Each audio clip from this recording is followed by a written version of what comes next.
This is one of the oldest inhabited places in North America. This is a sacred place where there's 2 rivers, and this area traditionally was full of cottonwood trees and cedar trees. And what we see behind me is a bridge that's high enough to allow the floodwaters to go through. But where I'm standing is this ramparts, and if you look behind me, this whole walkway, it looks like a castle. This is the castle, this is the walkway where the knights would guard the fort. And what they're guarding against here is the river, is the natural world. The natural world is the enemy. This is that post-colonial period kind of raging against the enemy. Our elder Jim Big Bear King used to remind us all the time that what's sacred in the earth is the sky, that the sky is the roof, the earth is the floor, and the fire is the heart. And without these things, we cannot pray. The way that we live on the earth now, it steals the sky and it barricades against the water, it barricades against the earth. What we see are gates, fences, and walls. And who's the enemy here? It's the river. In the way, in the way, in the way, in the way, in the way, in the way,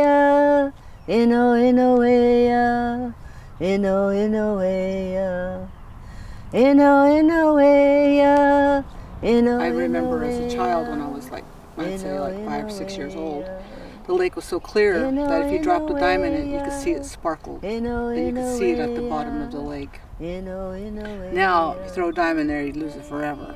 It has so much moss and just growth in there.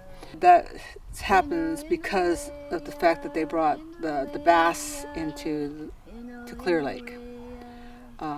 And they've eaten all the fish that are normally in this lake, and the frogs and the turtles. We don't see no frogs or turtles anymore, or the little water dogs, or a lot of the seagulls. We don't have hardly any seagulls anymore.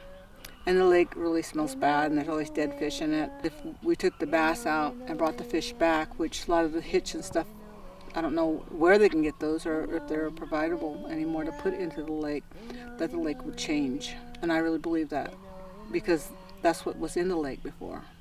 The frogs, the turtles, the fish, and the clams. There's no clamshells. I mean, we used to walk on the beaches and you could see the clamshells. I mean, you'd step on them. In the way, in the way, in the way, in the way, in the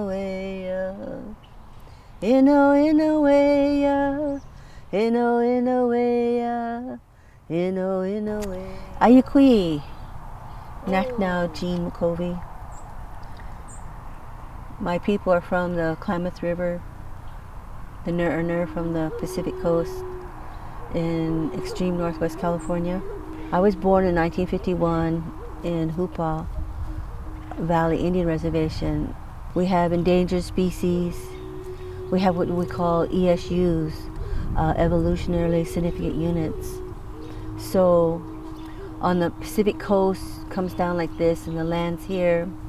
The Klamath River comes down and it goes up into Oregon.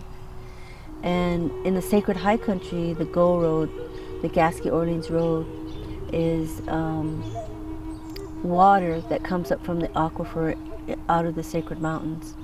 And by Creator's design, that's all they know what to do, is to hone into that water and come back home to the natal streams where they were born. So when you talk about Napa River, talk about the Klamath River, there's the tributaries come into that water system, and that's how the fish template how they know where to come home to. When you have herbicides, pesticides, and things that farmers use, you have the chlorine in the water that's not filtered out in the sewage system. You have all these different kinds of water that have different smells, different properties, and a lot of them just don't perpetuate wildlife. I remember as a kid, I used to catch fish with my hands. We'd go down here and people would go, well, you guys use a spear. But no, we used to grab them by our hands and throw them on the beach. And then somebody else would, clean them. And even our dogs used to catch the fish they'd go in there and catch the fish and take them back to land. It's so funny to see the little dogs do that.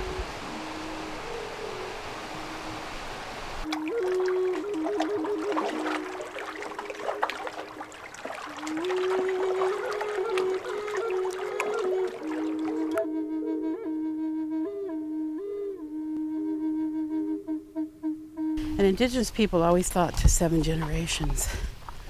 7 generations from now, how would the world be affected? It's hard to think of areas like this, natural areas of beauty, which, again, the whole valley used to look like this. The whole Napa Valley was this idyllic, paradisical area that is just being literally eaten alive.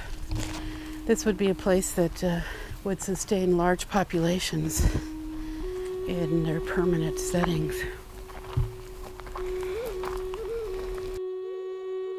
And this is the Napa River, and you used to be able to swim in here all year round and raft. In the 1970s, 1980s, we could come put in a raft here and raft almost all the way to Napa, which you really can't do that anymore. This isn't enough water to sport a canoe or a raft.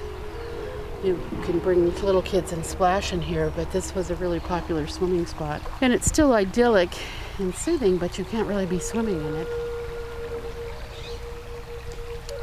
This river used to be the main food source. We can see some small little fish that are spawning, but those fish would have been really large steelhead and trout and salmon.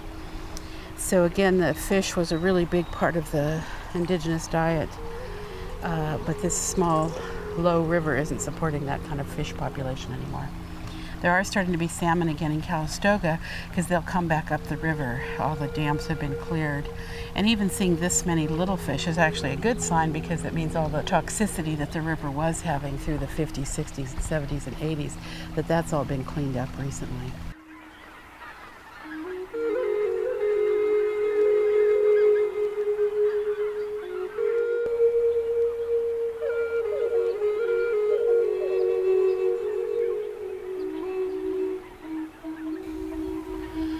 So ideally what would be happening, see like patches of willow like that would be harvested and farmed every year. And so the willow would stay really viable and it would be used for baskets, and the baskets were used for everything. Like how we use pots and pans and bowls, that's how baskets were used by first people.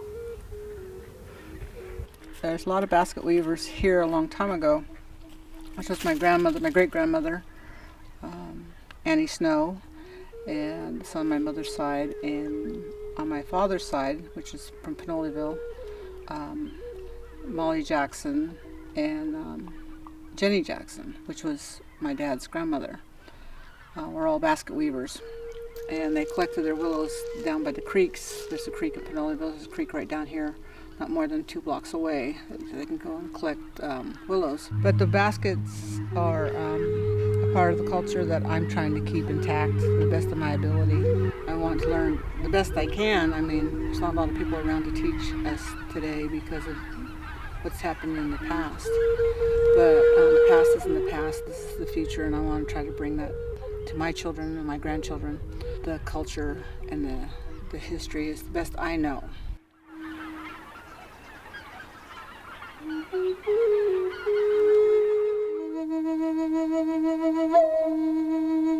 This drinking water, this clear drinking water, is a limited supply. And there still is that mindset to this day. When I heard Mike Thompson talking about Governor Brown signing this bill in this week that allows all this huge more volumes of water to be pumped from the north to the south. And in the south, they're watering golf ranges and having swimming pools. It's not about drinking water. They're washing sheets in the hotels. That's the biggest waste of water now, but that's not sustainable. And so this water is being relocated to Los Angeles, basically. And that's, unfortunately, is all of the rivers and creeks in Northern California that's happening. Even really remote little creeks like up at Honeydew in Humboldt County that were really natural rivers until the last 3 or 4 years. And what the state doesn't seem to realize, the industrial agribusiness, that if the rivers get sucked dry, that actually kills the river. And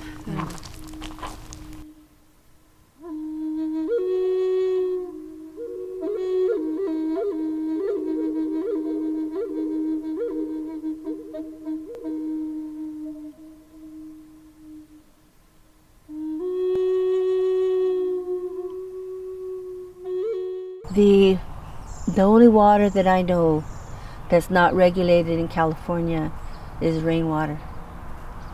Once it hits the ground and it runs off someplace, there's an agency that monitors it, regulates it, and beneficial uses for fish, for people, for wildlife, for farms, for gardens are all beneficial uses, and so we all end up having to vie and fight over water. California has been a rogue. They entered the Union as a non-slave state, but they had indenture laws for Native Americans. They shipped the Chinese out of Northern California back to San Francisco, unwanted people. And the California water system has always been over-allocated. And so in times of drought, in times of shortage, we had what they call Western water law, meaning the first in time had first in right. So the first miner who diverted the water in times of drought, those who got the water allocated after that had their water turned off first, so that the first in time had first in right. And so our indigenous people have that right of the time of our creation of our reservations, the time of being recognized as Native Americans, is a time of prior appropriations, that we were set aside for the reservations and the water and the livelihood of our fisheries. If we decided to be farmers, then that appropriation of water was the date that those reservations were created. Unfortunately, the Europeans, they saw this agricultural preserve as a wilderness, which it wasn't. It was an agricultural preserve. They were humans tending it all year round, every day. And now people are starting to understand that, oh, this wasn't a wilderness. It was a managed agricultural preserve that supported a large population of people. It was organic, it was sustainable. First people didn't have diseases, diabetes and heart disease and nervous breakdowns and heart attacks. Those diseases were non-existent, and now they're just prevalent. There was no litter, there was no waste, all the food was high protein, with no preservatives. And so I think if we can come full circle back to that kind of lifestyle and then really reduce our water consumption, that we could come back into balance. I really still believe that.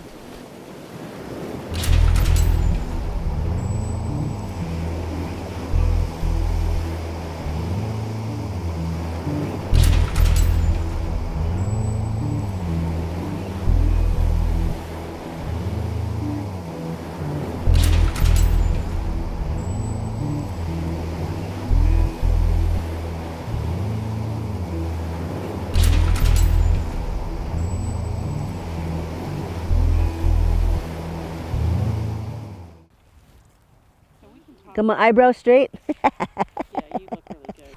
Pretty boy. So yeah, we're rolling. Oh my. We're on the dance ground, and we're ceremony, we're in spirit, and we're in prayer, and we know what our job is, what Creator gave us to do. But then we leave the dance ground and we take these lessons with us. So, and it's like in the white deerskin dance, there's a long pole with a white deer hide hanging from it. And so that deer, he has red pileated woodpeckers in his ears, and then over his eyes are covered up with the scalps of the pileated woodpecker. And the tassel that hangs from his mouth has the red woodpecker on it. And then on his arms, his legs, he has red-headed woodpecker on it. And so when the dancers dance that deer on the dance ground, the lesson there is that the red is for the West, and that's for spirituality. The spirituality of the individual, the spirituality of the community, which is our dances. So when we talk about looking at that white deerskin with the red on, it's spiritual because he hears spiritual, he sees spiritual, His message is spiritual, and he walks spiritual. And so, as Native people, we're connected to the ground that we're born to the waters that feed us, to the land that gives us the fruit of the acorn, the berries, the deer, the elk, and we're stewards. We were taught to take care of those things.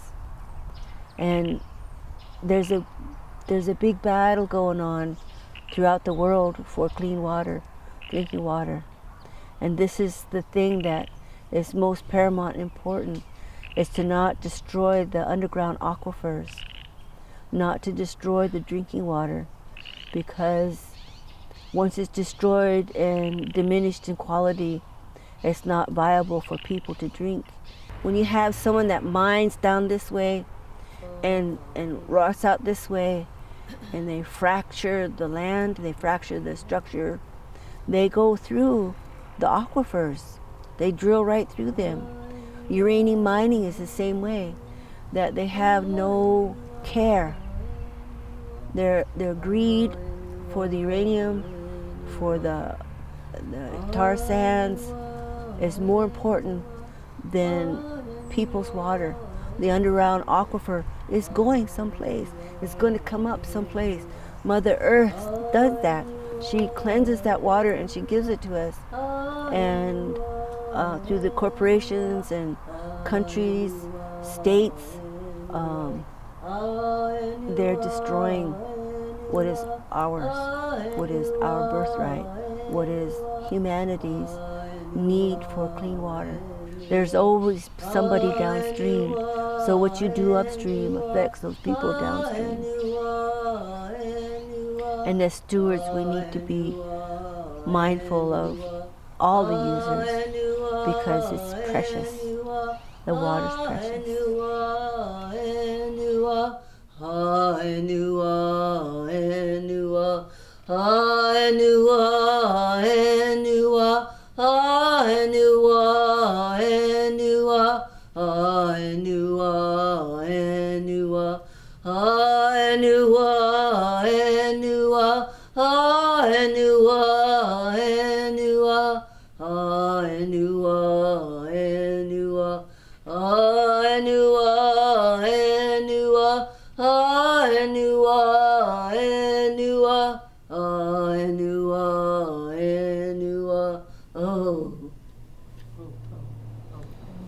That's a healing song.